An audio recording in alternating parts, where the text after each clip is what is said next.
It's felt like the end game for a while now. We had this March 1st self-imposed deadline.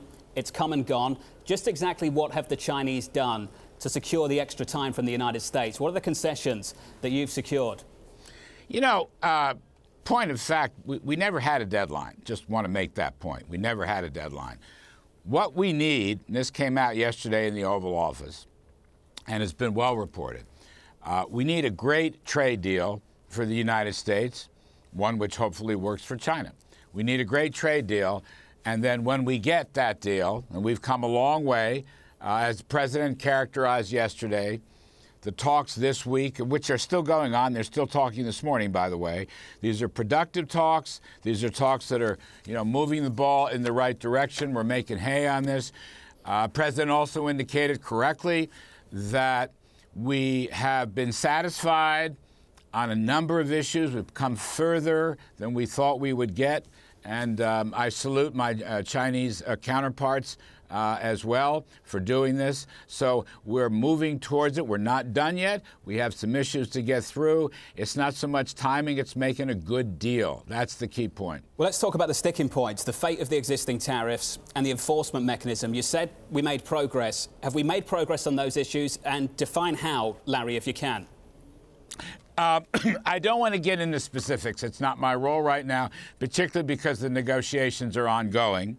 But I will just say this is the broadest, deepest discussions in U.S. Chinese trade relations history. Somebody said in the meeting yesterday it's a 40-year history. We've never come this far. We've never done that much. We've never had these conversations before. That is a very good thing. Now, we are making headway in a lot of areas. And, that includes enforcement, that includes IP theft, that includes forced technology transfers, ownership, cyberspace, commodities, and all the rest of it. I'm not here to provide details. Those are, of course, in the middle of the negotiations that are ongoing.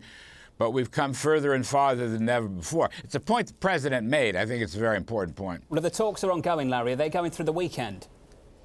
I don't think so. I've not heard that. Just let me say I've not heard that. But in any case, I think Mr. Vice Premier Liu He has to get back to Beijing. You can expect as the next step, after today's talks are completed, and, it's quite possible we'll make even additional headway today, is regarding next week, the principals, the top level on both teams will be in touch through teleconferencing, and the professional staff will be hard at it. There's no let up here. This is an ongoing process. So, Larry, just as a final question, there will be some people confused watching this because they thought there was a March 1st deadline that was somewhat self-imposed, then was what pushed aside. Looking forward, set expectations for me. When is it realistic that these talks conclude, that the two leaders, President Trump, President Xi, sit around a table together and sign the deal? I've tried to tell your folks and everybody else we never had a deadline. You can't cancel a meeting that wasn't scheduled. But look, the prospects for a deal are good, and the president said that yesterday.